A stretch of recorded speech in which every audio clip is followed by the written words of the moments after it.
देव सवितर दुरितानि परासुवा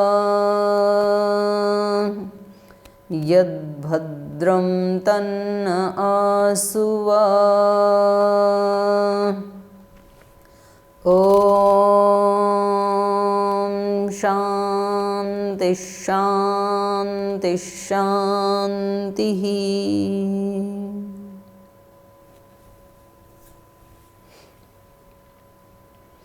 पिछली कक्षा में हमने प्रश्न लिया था धर्मवीर यादव जी का, महेंद्रगढ़ हरियाणा से।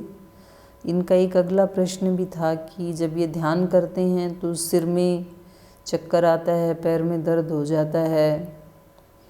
तो एक असल में पता नहीं हमने मान लिया कि जब हम ऐसे कोई आसन लगा के बैठ जाएं और आंखें बंद करके बैठ जाएं और कुछ भी शरीर से काम ना करें, इसका नाम ध्यान है। वास्तव में ऐसा ध्यान की परिभाषा नहीं की है ऋषियों ने। ध्यान का मतलब होता है कि जब हमारे चित्त में अनेक विषय नहीं होते हैं, क्योंकि ध्यान देखो अष्टांग योग में 7वें नंबर पे आता है। ध्यान से पहले तो बहुत कुछ करना होता है व्यक्ति को, तब कहीं जाके ध्यान में प्रवेश होते हैं। ध्यान ऐसा नहीं है कि हम रात को सो करके उठे और सुबह हम ऐसे ही, चाहे पेट साफ हुआ नहीं हुआ, व्यायाम प्राणायाम किया नहीं किया, स्नान किया नहीं किया, ऐसे ही हम बैठ गए आधा घंटा और हमने आधा घंटा ध्यान किया। आधा घंटा बाद छोड़ो, आधा मिनट का ध्यान भी बड़ा रंग लाता है। तो उससे पहले हमें यम नियम आसन प्राणायाम प्रत्याहार धारणा, ये 6 पर्वत चढ़ने पड़ते हैं। यम नियम सबसे मूल आधार अहिंसा, ना अपनी हिंसा करनी ना दूसरों की करनी, ना शरीर से करनी ना वाणी से करनी, ना मन से करनी ना भावना से करनी। अब सोचो, हम तो पहले वाले में ही फेल हो रखे हैं। हम अपनी भी हिंसा करते हैं, खुद को भी दुख देते हैं, दूसरों को भी देते हैं, शरीर से भी देते हैं, वाणी से भी देते हैं, मन से भी दुख देते हैं, भावनाओं से भी दुख देते हैं, खुद को भी देते हैं, दूसरे को भी देते हैं। तो अभी तो अहिंसा का पालन ही नहीं हुआ। तो बोल जी याद ही नहीं रहता है कब किसको दुख दिया, वो तो हो ही जाता है बस। तो फिर हमें शुरू में इसीलिए ऐसे बैठने के लिए बताया जाता है कि भाई सुबह उठते ही आप 5 मिनट 10 मिनट 15 मिनट बैठो। तो वहाँ बैठने का मतलब खाली नहीं बैठना है, सबसे पहले तो सक्रिय ध्यान ही होता है। सक्रिय ध्यान का मतलब होता है कि आज का जो जीवन मिला है तो आज का एक मैं प्लान तो बना लूँ कि आज जीना कैसे है। आज मुझे पाप के लिए जीना है या पुण्य के लिए जीना है, धर्म के लिए जीना है, अधर्म के लिए जीना है, भगवान के लिए जीना है, संसार के लिए जीना है, किसके लिए जीना है मुझे। तो ये एक योजना सुबह बनाई जाती है। और फिर आज जो किए जाने वाले कर्म हैं उनमें सबसे ज़्यादा प्रमुख प्रायोरिटी मैं किस कर्म को दे रहा हूँ। आज एक ही दिन, मानो कल का दिन पता नहीं मुझे मिलेगा कि नहीं मिलेगा, आज का एक दिन मिल गया जीने के लिए, तो आज के जीवन में मैं सबसे ज़्यादा महत्वपूर्ण कौन सा काम करना चाहता हूँ उसको सबसे पहले लें। तो वो जो आप बैठे हैं सुबह सुबह ध्यान में, तो उस समय आपको अपने एक दिन का मास्टर प्लान बना लेना चाहिए कि आज किसी को कष्ट नहीं देना है, अहिंसा का पालन करना है। क्योंकि महर्षि पतंजलि ने तो बोला ही है, उनके अतिरिक्त भगवान महावीर भगवान बुद्ध, महर्षि दयानंद और महात्मा गांधी, कितने भी लोगों ने उसको बहुत महत्व दिया। अहिंसा परमो धर्मा, और महाभारत में भी ऐसे ही कहा, पुराणों में भी ऐसे ही कहा। तो ये हमें सुबह सुबह एक बार माइंड सेट करना होता है। ये हमारे वश में नहीं है कि पूरे दिन भर हमारे सामने अनुकूल परिस्थितियां ही आएंगी। जिनके बारे में सुबह सोचा भी नहीं था वो भी आ सकती हैं, प्रतिकूल भी आ सकती हैं।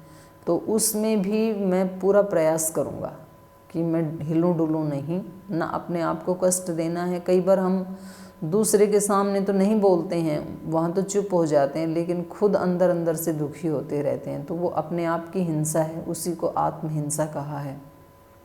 कभी कभी हम अपने अहंकार को तृप्त करने के लिए किसी दूसरे को कुछ बोल देते हैं या उसके बारे में कुछ सोच लेते हैं और अपने आप को श्रेष्ठ सोच लेते हैं, तो फिर ये मन से हिंसा हो गई। अहिंसा, सत्य। सत्य का मतलब ये है कि सारा ये सृष्टि का कार्य भगवान कर रहे हैं और इसको महसूस करना, मैं नहीं कर रहा हूँ कुछ भी। ये धरती, ये सृष्टि मेरे आने से पहले भी चल रही थी, आज मेरे रहते हुए भी चल रही है, मेरे जाने के बाद भी चलेगी। तो ज़्यादा अपने आप को इतना तूल नहीं देना। ईश्वर की ही शक्ति से हो रहा है, ईश्वर का दिया हुआ ही ये शरीर है मेरा और ईश्वर का बनाया हुआ ही ये सारे शरीर हैं, भगवान के ही संसार जो है, चाहे वो जड़ हैं या चेतन है। तो इस रूप में देखना ये सत्य दृष्टि है, इस रूप में सोचना ये सत्य सोच है। और ऐसे ही भाव रखना, कृतज्ञता का भाव रखना, यही सत्य संकल्प या सत्य अभीप्सा या सच्ची श्रद्धा। और फिर वैसा ही जैसा हमने माना है मन में और बुद्धि में और हृदय में, वैसा ही फिर बोलना भी और फिर वैसा ही करना भी काम करते हुए। तो अहिंसा, सत्य, अस्तेय। अस्तेय मतलब किसी की चीज़ को न चुराना। जब हम बिना ही पुरुषार्थ किए कोई प्रसिद्धि लेना चाहते हैं, नाम लेना चाहते हैं, तो अस्तेय के तो बहुत सारे विभाग हो सकते हैं। मतलब अपने पुरुषार्थ के बगैर हम जो कुछ भी लेना चाहते हैं वो सब स्तेय कोटि में आता है, चोरी करना आता है। तो हम छोटी छोटी चीज़ों में देखेंगे, हम श्रेय लेना चाहते हैं। मान लो हम स्कूल में अध्यापक हैं या हम कोर्ट में कोई एडवोकेट हैं, हमारे कारण से कोई केस जीत गया, तो उस व्यक्ति ने अपना पैसा भी लगाया है, उस व्यक्ति का केस भी सत्य था, तो हम फिर अपने आप को श्रेय देते हैं कि मेरे कारण से आपको ये सुख हुआ। लेकिन दूसरी ही तरफ यदि वो आपके कारण हुआ है तो आपने दूसरे को दुख भी दिया है। एक के लिए आपने पुण्य का काम किया तो दूसरे के लिए पाप भी किया है। और यदि आपने नहीं किया है, जैसा था वैसा ही रिजल्ट आया है, तो इसमें आपको श्रेय देने का कोई अधिकार नहीं है। आप उसमें निमित्त बन गए, ये ऐसा ही होना था, भगवान जी को ऐसा ही करवाना था, क्योंकि वो सच्चा आदमी था। और क्या पता वो आज जो सच्चा दिख रहा है उसके पीछे का क्या कर्म था। तो ये बड़ी गहन जटिल व्यवस्था है। लेकिन तो भी आज हमारे सामने जो कर्म है और हमारी दृष्टि में हम उसको कितना अच्छे से अच्छा कर सकते हैं, अस्तेय के भाव से, किसी का फ्री में लेने का भाव हमारे मन में ना हो। मतलब किसी व्यक्ति को बहका करके और उसका काम तो किया हमने 5 रुपए का और उससे ले लिए 50 रुपए, तो ये स्तेय है। आपने कोई प्रोडक्ट बनाया, उसकी लागत कीमत आई 50 रुपये और हमने उसकी कीमत बना दी 500 रुपये, तो ये स्तेय है। तो ये तो बड़ा, इस पे कितना विचार किया जा सकता है। तो ध्यान से पहले तो कितने नदी नाले क्रॉस करने पड़ते हैं। अहिंसा, सत्य, अस्तेय, ब्रह्मचर्य नींव है इस जीवन की।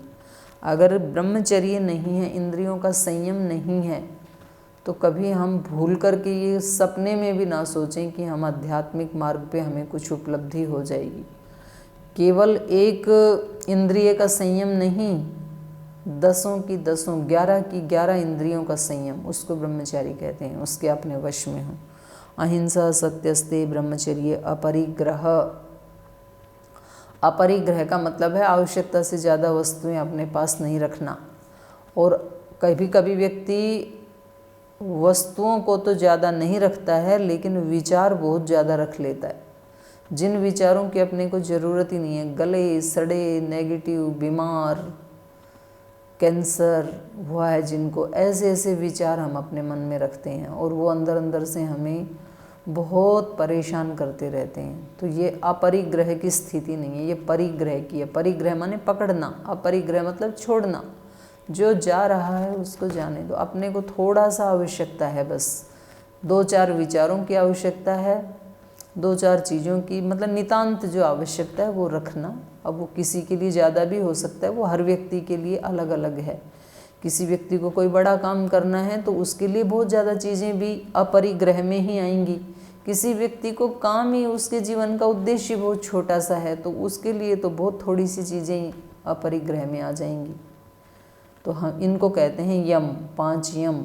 फिर 5 नियम: शौच, संतोष, तप, स्वाध्याय, ईश्वर प्रणिधान। अभी अपने आप में ऐसे शब्द हैं कि एक एक के ऊपर घंटों बोला जा सकता है, इसलिए मैं ज़्यादा उनके डिटेल में नहीं जा रही हूँ। यम नियम, आसन। जब जीवन में हम ऐसा जीवन जीते हैं पवित्रता का, शौच, संतोष का, क्योंकि जो भी काम करते हैं भगवान को याद करके करते हैं, भगवान के लिए करते हैं, भगवान की शक्ति से करते हैं, इसलिए शाम को थकान होती ही नहीं है कुछ भी काम करके, संतुष्ट रहता है साधक। शौच, संतोष, तप। और ये सब करते हुए ऐसा नहीं है कि कोई प्रतिकूलता नहीं आएगी, हजारों प्रतिकूलताएं आती ही हैं, सबके जीवन में आती हैं, वो भी भगवान का ही प्रसाद है, प्रसाद समझ के उसको भी झोंक दो उसी भगवान की अग्नि में। स्वाध्याय, चाहे तो किसी अच्छी पुस्तक को रोज पढ़ा करें, पढ़ा नहीं जाता है तो किसी दूसरे से सुना करें, सुना भी नहीं जाता है तो टीवी पे सुना करें, वहाँ भी यदि नहीं आए तो यूट्यूब पे सुन लें, फेसबुक पे सुन लें, कहीं ना कहीं से कुछ स्पिरिचुअल खुराक मिलनी चाहिए, उसका नाम है स्वाध्याय। शौच, संतोष, तप, स्वाध्याय, ईश्वर प्रणिधान। ईश्वर प्रणिधान यही है कि जब भी कोई कर्म करें तो एक बार भगवान को याद करके, और एक बार जब काम खत्म हो तब उसको याद करके उसको समर्पित कर दें। तो हमारे यहाँ वैदिक परंपरा में तो ऐसा ही है, जैसे हम ये पाठ शुरू करते हैं तो एक मंत्र का उच्चारण करके, भगवान के नाम का स्मरण करके इसको शुरू करते हैं, और जब इसका अंत करते हैं, समाप्त करते हैं, तो भी एक बार भगवान का धन्यवाद करके उसी को समर्पित करते हैं। लेकिन ये क्रिया करते हुए वो भाव आता है या नहीं आता है, ये अंदर की टेस्टिंग खुद करनी पड़ती है। हो सकता है कि वो हमने एक परिपाटी मान ली कि एक मंत्र शुरू में बोलना है और लास्ट में शांति शांति बोलना है, अब वो शांति शांति वाणी में है कि इधर भी आई, उसका नहीं पता है। तो यहाँ पर कहा ईश्वर प्रणिधान, और योग दर्शन में कहा ईश्वर प्रणिधानात्वा। बाकी के कुछ भी जीवन में नहीं करना आता है ना, तो ये केवल एक ईश्वर प्रणिधान, भगवत शरणागति, इसको गीता में कहा, ये एक गुण भी हमारे सारे दोषों को दूर करने में पर्याप्त होता है। ईश्वर प्रणिधान का व्यास भाष्य में वहाँ पर अर्थ बताया है। ईश्वर प्रणिधानात् मतलब क्या? तो कहा ईश्वर प्रणिधानात् भक्ति विशेषात्। ईश्वर प्रणिधान का मतलब है भक्ति विशेष। भक्ति विशेष वहाँ कोई धूप दीप जलाने वाली भक्ति नहीं कही जा रही है, वो तो बहुत सामान्य व्यक्ति है, भक्ति है, छिछली भक्ति है, वो तो बहुत सस्ती वाली है वो तो। यहाँ भक्ति विशेष, भक्ति विशेष का मतलब है कि जो शरीर से, मन से, वाणी से जो भी कर्म हो रहा है दिन भर में, उस सब में भगवान को उपस्थित समझना, भगवान के लिए, भगवान के द्वारा ही हम काम कर रहे हैं, कर्म कर रहे हैं, ऐसा यदि एहसास बना रहे तो बस ये अकेला ही पर्याप्त है। ईश्वर प्रणिधानात्वा, ईश्वर प्रणिधानात् भक्ति विशेषात् आवर्जितः ईश्वरः तम अनुगृह्णाति अभिध्यान मात्रेण। इस भक्ति विशेष से प्रसन्न हुआ ईश्वर इस साधक को अभिध्यान मात्रेण, अभिध्यान मात्र से, माने एक बार उसकी तरफ ऐसे दृष्टि डालने की ही ज़रूरत है, बस एक बार उसकी दृष्टि पड़ गई तो फिर सदा सदा के लिए सब दुख दूर हो गई। तो वहाँ पर शब्द प्रयोग किया अभिध्यान मात्रेण। तो ऐसे हम बहुत प्रार्थनाएं करते हैं कि प्रभु जी एक बार मेरी तरफ आप देख लें, बस एक बार उसने देख लिया तो वहाँ कोई दोष रह नहीं सकता है, क्योंकि जहाँ कहीं एक बार सूर्य की किरण पड़ गई तो वहाँ अंधकार रह ही नहीं सकता है, ये उसका स्वभाव है सूर्य का। तो ये ऐसा जीवन जब जीते हैं तो फिर सुबह शाम जब हम आधा घंटा या 15 मिनट या 1 घंटा बैठते हैं तो उस शरीर को फिर हम स्थिरता से बैठा सकते हैं। फिर उसमें पैर में भी दर्द नहीं होगा, सिर में भी दर्द नहीं होगा, लेकिन उससे पहले थोड़ा व्यायाम भी करना है, प्राणायाम भी करना है, आहार के ऊपर भी ध्यान रखना है, मन के आहार पे ज़्यादा ध्यान रखना है। ज़्यादा रोग पैदा होते हैं प्रज्ञापराध से। यम, नियम, आसन, प्राणायाम, प्रत्याहार, इंद्रियों को बाहर से खींचो। अब यदा चायम संहरते कूर्म अंगान इव सर्वश इंद्रियाणि इंद्रियार्थेभ्य तस्य प्रज्ञा प्रतिष्ठिता। गीता के दूसरे अध्याय में आया है ये श्लोक। जब ये साधक, ये योगी यदा च अयम संहरते सिमेट लेता है, इंद्रियाणि इंद्रियार्थेभ्य इंद्रियों को अपने इंद्रियों के विषयों से कैसे समेट लेता है, कूर्म अंगान इव सर्वश। कूर्म कहते हैं कछुए को, जैसे कछुआ अपने अंगों को सिमेट लेता है अंदर, और बाहर भगवान ने उसको एक ऐसा कवच बना के दिया है, तो अब उस कवच पे कोई कितनी भी चोट मारे उसको कछुए को लगेगी नहीं अंदर। तो ऐसे हम जब उपासना के लिए बैठते हैं तो संसार में जो हमारी इंद्रियां और हमारी शक्तियां बिखरी हुई थी उनको अब ये व्यक्ति सिमेट लेता है। इसको कहा प्रत्याहार। और सिमेट के फिर कहीं किसी शरीर के एक स्थान के ऊपर उसको एकाग्र कर देता है। आज्ञा चक्र में, हृदय चक्र में, नाभि चक्र में, कहीं भी सहस्रार चक्र में। उसका नाम है धारणा। और कई देर तक जब वो धारणा बनी रहे तो धीरे से प्रवेश हो जाता है ध्यान में, तब जाके ध्यान की बारी आएगी। तो जो आपने पूछा कि ध्यान करते समय ऐसे होता है और कोई अनुभूति भी नहीं हुई, बहुत साल हो गए ध्यान करते करते और बहुत सारे रोग भी हैं अभी शरीर में, तो सबसे पहले तो शरीर को ठीक करना है, फिर मन को ठीक करना है, फिर अपने आचरण व्यवहार को ठीक करना है। और वो एक दिन में नहीं हो तो घबराना भी नहीं है, एक एक दो दो कर्म से शुरू करना, इसी का नाम साधना है। क्योंकि जब व्यक्ति करना शुरू कर देता है तो फिर वो उसके सामने अनंत काल है। कोई बात नहीं, अगर मान लो इस शरीर में हमारी उम्र 60-70 वर्ष की भी हो गई तो अभी भी हमारे पास 10-20 वर्ष तो अभी भी हैं। और अगर 10 वर्ष भी ना हो, 5 वर्ष भी ना हो, क्या पता भाई, कल का भी क्या पता है। तो कम से कम आज का दिन तो है ना हमारे पास, आज वाले दिन को ठीक से संभाल करके जीना है। जब व्यक्ति सुबह उठता है तो उसको ये सोचना चाहिए कि भगवान जी, आज का जीवन यदि आपने जीने के लिए दिया है, आज यदि पूरे दिन भर जीऊँगा तो आपके लिए जीऊँगा, और यदि आज ही मेरी मृत्यु होनी है, आज यदि मैं मरूँगा तो आपके लिए मरूँगा, कुछ ऐसा करते हुए मरूँगा, भगवान का काम करते हुए। ऐसे अपने एक एक दिन के प्रति जो साधक होते हैं, जिनको अपना ठीक करना होता है, तो वो खुद ही जिम्मेदार होते हैं। तो ऐसे आगे बढ़ें। एक दूसरा प्रश्न पूछा है यमुनानगर से जसपाल सिंह जी हैं। आप पूछ रहे हैं कि सूक्ष्म और कारण शरीर कहाँ रहते हैं। तो कहाँ रहते हैं ये तो स्थूल के लिए पूछा जाता है। कोई मेरे से पूछ सकता है कि अभी आप कहाँ रह रही हैं, तो मैं कहूँगी मैं देवप्रयाग में रह रही हूँ।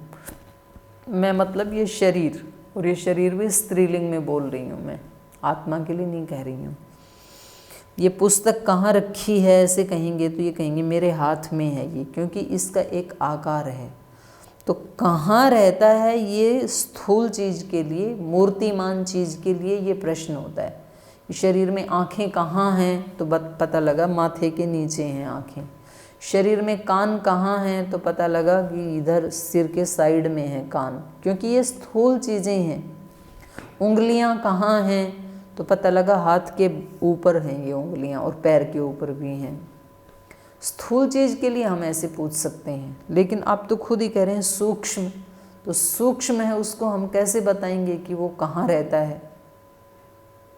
अब यहाँ ये लाइट जली हुई है तो कोई पूछे कि बिजली कहाँ रहती है, तो यहाँ इसमें देखें, इसको निकाल के इसके ऊपर वाला ये स्क्रू खोलें, फिर एक लेयर हटाएं, दूसरी हटाएं, तीसरी हटाएं, बिजली दिखेगी कहीं? कहीं भी नहीं दिखेगी। ये जल रहा है, प्रकाश दे रहा है, इससे ही पता लग रहा है इसमें बिजली है। और कहें कि ये तो उस डोरी से आ रही है, तो चलो डोरी को उधेड़ के देखते हैं, कम से कम डोरी में तो है ही ना बिजली। तो आप सारी की सारी तार काट के डाल दो तो आपको बिजली कहीं नहीं मिलेगी। हाँ, करंट मारेगी तब पता चलेगा कि बिजली तो है, आँख से नहीं दिखेगी। लेकिन तो जिसको आप स्वयं ही सूक्ष्म कह रहे हैं, जो है ही सूक्ष्म, क्योंकि बिजली का स्वभाव सूक्ष्म है, ऐसे ही एक हमारा ये स्थूल शरीर है, एक हमारा सूक्ष्म शरीर है। तो वो समाधि में उसकी अनुभूति ऋषियों को होती है, जब वो इस स्थूल वाले से पार चले जाते हैं। तो सूक्ष्म और कारण शरीर, इनका कोई स्थान नहीं बता सकते हम कहाँ रहते हैं। इसको हम ये नहीं कह सकते कि ये यहाँ रहते हैं, कि यहाँ रहते हैं, कि यहाँ रहते हैं। ऐसे कोई इनका ऐसा स्थान नहीं है पर्टिकुलर। हाँ, ये आत्मा के साथ रहते हैं। आत्मा कहाँ रहते हैं? तो बोले आत्मा तो पूरे शरीर में ही है, व्याप्त है। अब ये जो लाइट जल रही है, ट्यूब लाइट जल रही है, तो ट्यूब लाइट में बिजली कहाँ है? तो बोले पूरे में ही व्याप्त है, बिजली तो पूरी लाइट में ही है। तो आत्मा कहाँ है? आत्मा तो पूरे शरीर में ही व्याप्त है, क्योंकि वो कोई ऐसी चीज़ नहीं है जिसकी कोई आकृति हो, कोई डॉट हो, कोई बल्ब जैसी कोई ऐसी कोई चमकीली चीज़ हो, कोई हीरे जैसी, कोई डायमंड जैसी, ऐसा नहीं है। तो सूक्ष्म और कारण शरीर कहाँ रहते हैं? ये आत्मा के साथ ही रहते हैं। आत्मा परमात्मा के साथ ही रहता है और वो पूरे शरीर में व्याप्त है। और अगला प्रश्न आपने पूछा है कि कर्मों के संस्कार कहाँ रहते हैं। कर्मों के संस्कार 10 तो स्थूल इंद्रियां हैं, 5 ज्ञानेंद्रियां, 5 कर्मेंद्रियां जो हमें दिखाई देती हैं। इनको कहते हैं बाह्य करण। बाह्य मतलब बाहर के, करण मतलब साधन। ये तो शरीर के बाहर ऐसे साधन हैं जिनसे हम कर्म करते हैं। और एक करण अंदर है, करण माने साधन। एक साधन अंदर भी है जिससे हम अंदर के कर्म करते हैं, उसको कहते हैं अंतःकरण। और फिर उस अंतःकरण, वो अंतःकरण करता क्या है? अंदर वाला जो साधन वो क्या काम करता है? इन 10 के 10 साधनों को भी वो अपने साथ लेकर के ही काम करता है। आँख के साथ यदि मन का सहयोग ना हो तो आँख रूप नहीं देख पाएगी। कान के साथ यदि मन का संयोग ना हो तो पास वाले व्यक्ति क्या बात कर रहे हैं, आपका मन कहीं और लगा है तो आपको नहीं पता चलेगा कि ये क्या बात कर रहे हैं। तो सारी इंद्रियों के साथ मिलकर के एक तो ये काम करता है अंतःकरण जो है। फिर स्वतंत्र रूप से भी करता है। जब सारी इंद्रियां बिल्कुल खाली होती हैं रात में सोते समय, तब ये अकेला ही काम करता है, फिर सपने देखता है। और इसके अतिरिक्त इसके 4 भाग हैं काम करने के लिए। उनको हमने कहा मन, बुद्धि, चित्त, अहंकार। मन का मतलब है जो अंदर से संकल्प विकल्प, ये करूं ना करूं, ऐसी जो हमें अनुभूति होती है, ये काम मन का है, संकल्प विकल्प करना। बुद्धि, एक निश्चय कर लेते हैं हम पहले सोचते हैं शादी करूं ना करूं, करूं ना करूं, फिर कुछ कर लेते हैं, कुछ कहते हैं नहीं मुझे सन्यासी बनना है।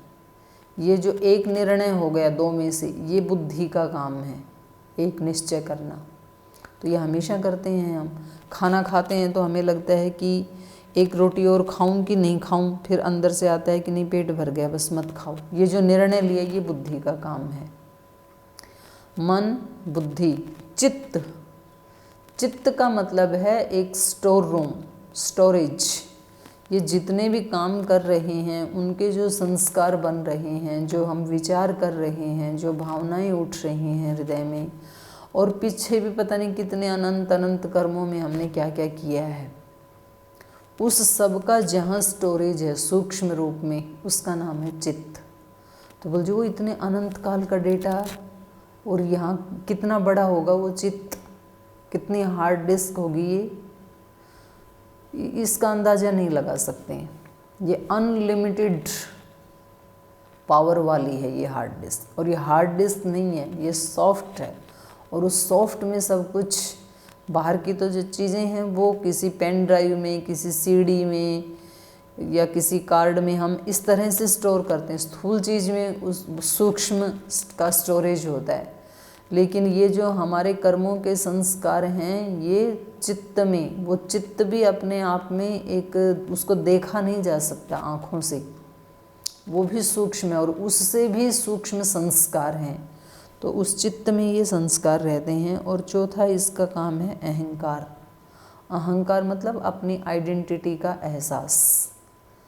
रात को जब हम सोते हैं तब अहंकार नहीं होता है, पता ही नहीं व्यक्ति को कि मैं कहाँ सो रहा हूँ, बहुत सुंदर मकान में सो रहा हूँ कि झोपड़ी में। उठने के बाद दिखेगा या सोने से पहले दिखेगा। मैं बहुत अच्छे बेड पे सो रहा हूँ या सामान्य एक तख्त पे सो रहा हूँ, ये सोते समय नहीं पता लगेगा। तो जागते हुए हम अपनी आइडेंटिटी बना लेते हैं, ऐसा मेरा घर, मैं और मेरा, ऐसा मैं, ऐसी मेरी चीज़ें, ऐसा मैं, ऐसे मेरे संबंधी, ऐसा मैं, ऐसे मेरे मित्र, ऐसा मैं, ऐसा मेरा भोजन, ऐसी मेरी नौकरी। तो ऐसे अपनी भी बना लेता है, फिर अपने साथ साथ अपनों की भी एक लिस्ट बना लेता है। ये काम अहंकार का है। तो इन सब से मुक्त हुआ जा सकता है। अंतःकरण जब जाएगा, अपने मूल कारण में लीन होगा, तो मन, बुद्धि, चित्त, अहंकार सब साथ ही चले जाएंगे।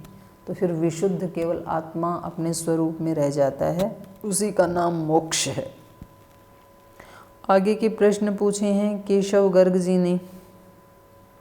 मुक्ति किसकी होती है? क्योंकि आत्मा तो नित्य मुक्त ही है, ऐसे आया है सांख्य दर्शन में भी। न शुद्ध बुद्ध मुक्तस्य, ऐसे कुछ सूत्र है, मैं अगले उसमें एपिसोड में बताऊंगी कि ये तो नित्य शुद्ध बुद्ध और मुक्त स्वभाव वाला है। अविद्या के बिना इसका बंधन हो ही नहीं सकता है। तो ये कह रहे हैं कि आत्मा तो नित्य मुक्त है। स्थूल शरीर जो है ये यहीं जला देते हैं मृत्यु के बाद, तो मुक्ति किसकी होती है फिर?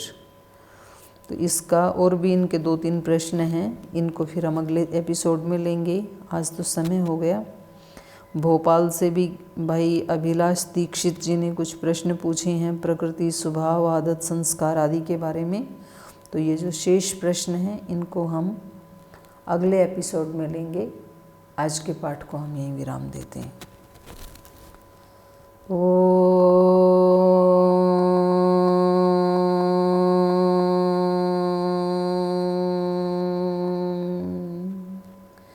शांति शांति शांति। श्री गुरुभ्यो नमः।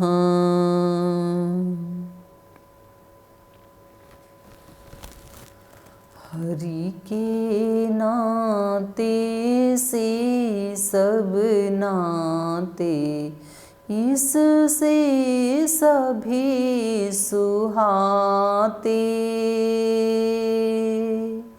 किससे वैर करेंगे प्यारे, विविध रूप धर आते। स्वार्थ बिना जो सबकी सेवा, करते नहीं आघाते। पर दुख दुखी सुखी, पर सुख में वो जन हरि को भाते। हरि के नाते से सब नाते, इससे सभी सुहाते। किससे वैर करेंगे प्यारे, विविध रूप धर आते। विविध रूप धर आते। विविध रूप धर आते। ओम श्री गुरुभ्यो नमः।